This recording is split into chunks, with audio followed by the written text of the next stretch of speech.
Hey guys, thanks for watching the Engine 25 YouTube channel. My name is Brandon, and today I'm talking about the movie that made me want to make movies. It's the movie that made me want to talk about movies. It is, of course, Jurassic Park. First saw this movie in the movie theater shortly after it released. I'm 28 years old now. I'm about to be 29. When this movie came out in 1993, it would have been a few weeks before my 4th birthday. I said it in the commentary I did with my buddy David, which is linked on it's on the YouTube channel, and it's linked on the website in the same article as this video. Kind of a funny story. We lied to my mom and told her that we were going to see Batman Mask of the Phantasm, and it wasn't even out at the same time. I can't remember if it had already been out and was out of the theater, or if it was had yet to come out. But she didn't want me to go see the dinosaur movie because I was a kid, a very small kid, and I did. My dad took me anyway, and it kind of, if there's any one movie that set in motion the plans I had for my career, it had to be this one, and it happened just about as early as it possibly could have. So, I'm a little biased, and as such, I'm probably a little bit talking about it a little bit more personally than I normally would, and I said that in my written review on the website. Couple of these older movies that I may or may not eventually get to review they're very close to me personally. Movies that I've probably seen a million times, and it's difficult to be as objective with certain movies like Jurassic Park. At this point, of course, I'm going to assume that you've seen this movie and any of the other movies on the Jurassic Park series that I'm working on, and hoping to get out before Jurassic World Fallen Kingdom drops in America anyway, on June 22nd. So that's where we're at. Let's talk about Jurassic Park.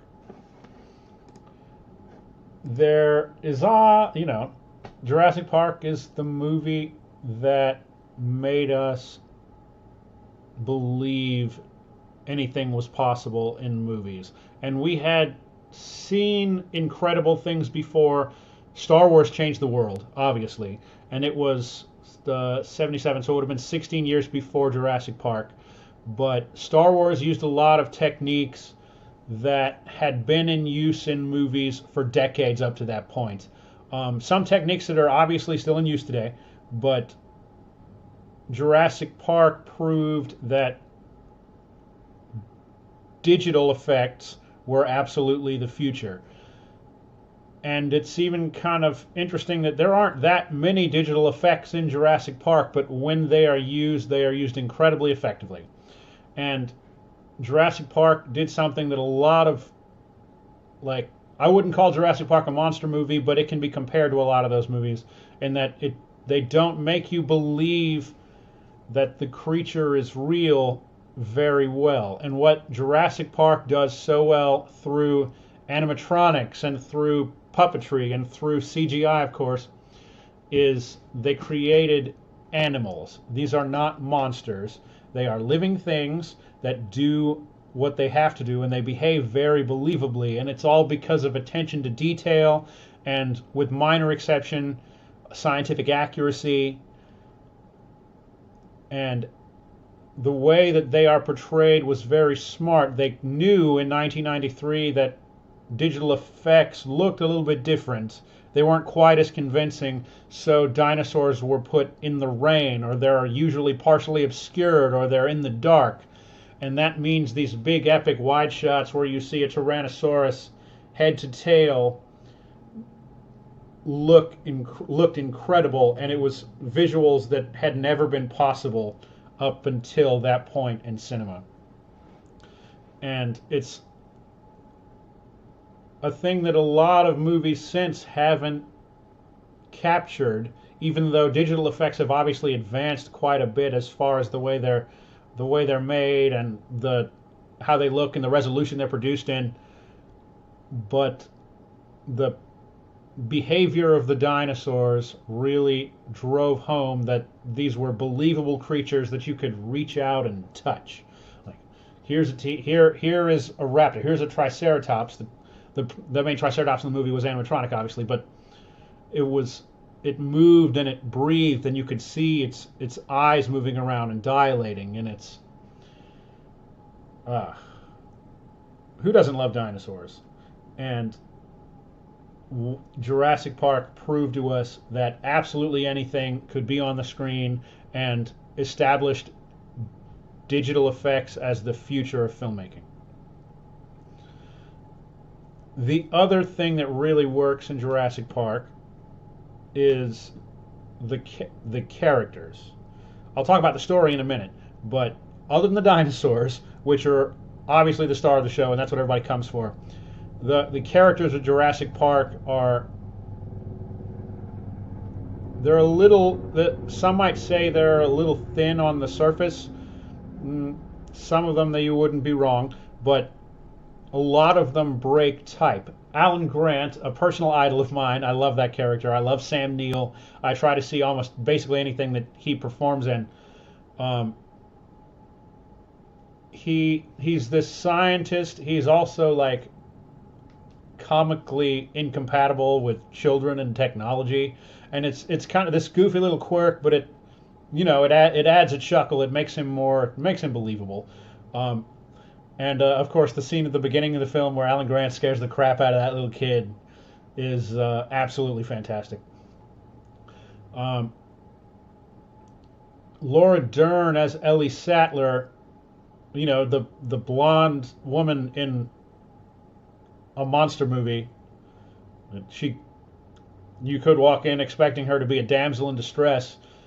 She does get in a couple of good screams, and we kind of, in our commentary, we joked around about the damsel in distress thing a little bit, but she's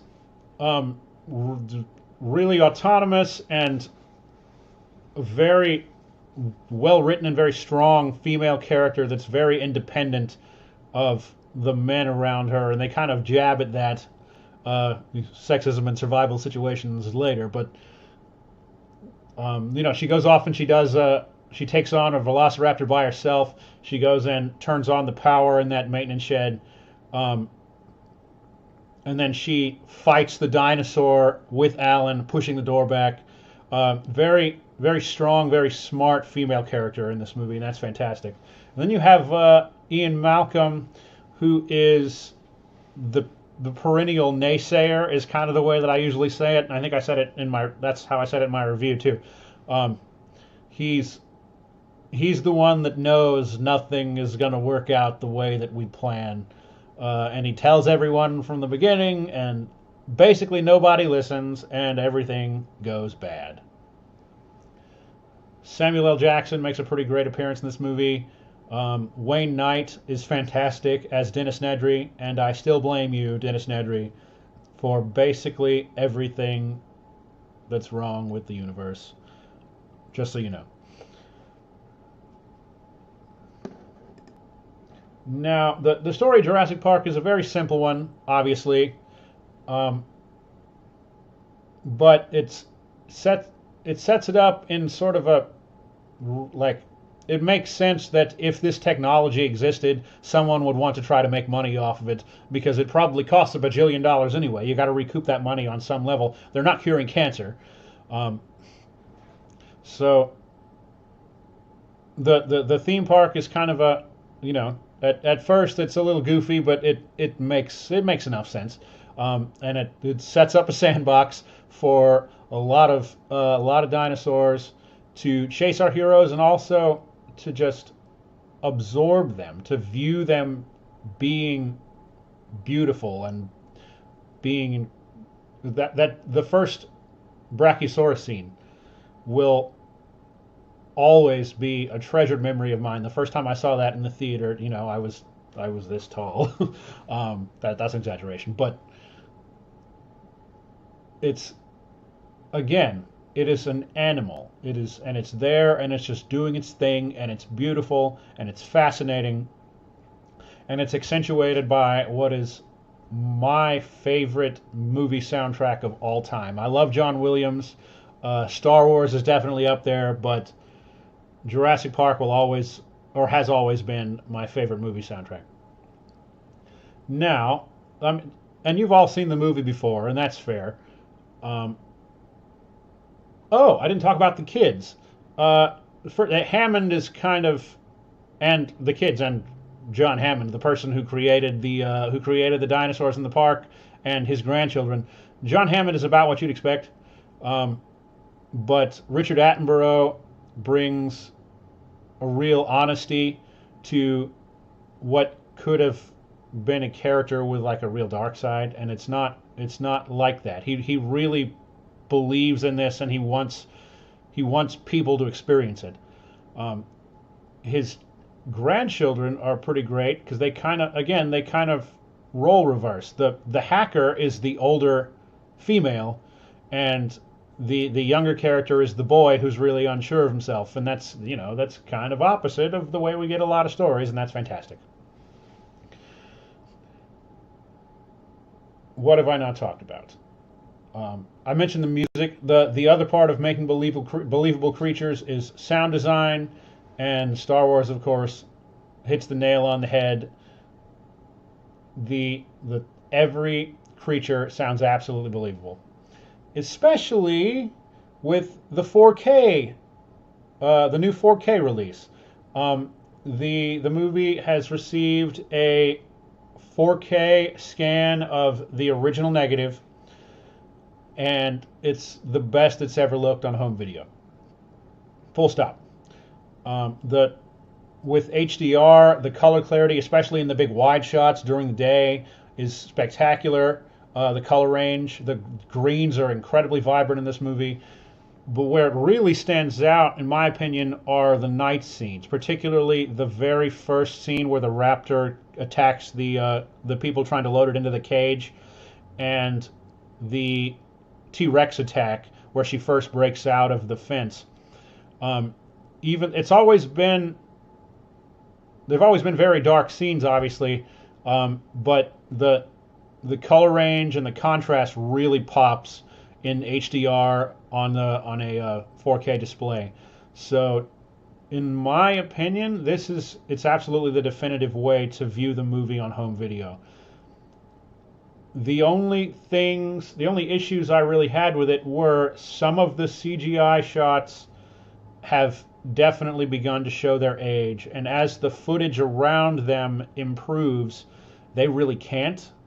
The CGI has not been re-rendered. It's in its original 1K or 2K, depending on the shot, resolution from 1993, and the clarity has obviously been improved, and that it's a blessing and a curse. You'll have a lot of spectacular animatronic shots, and the animatronics absolutely look better than they've ever been.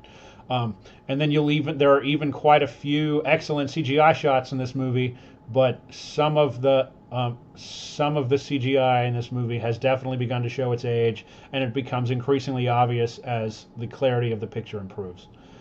That's not really a knock. It didn't really take away. I only noticed it a couple of times, but if you're looking for it, and I was trying to review and get a good feel of the way the movie looks compared to some older versions, and I found it a little bit distracting. Again, maybe just because I was looking for it.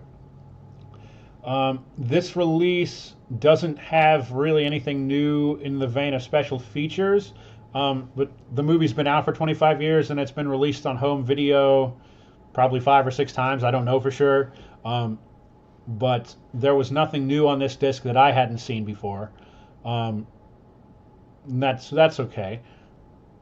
I'll talk about the packaging in a later video, but it's a nice looking box set. It really is, and there isn't any new key art, but the art that's there it looks nice, and the discs have printed art on them, which hasn't been the case for a while.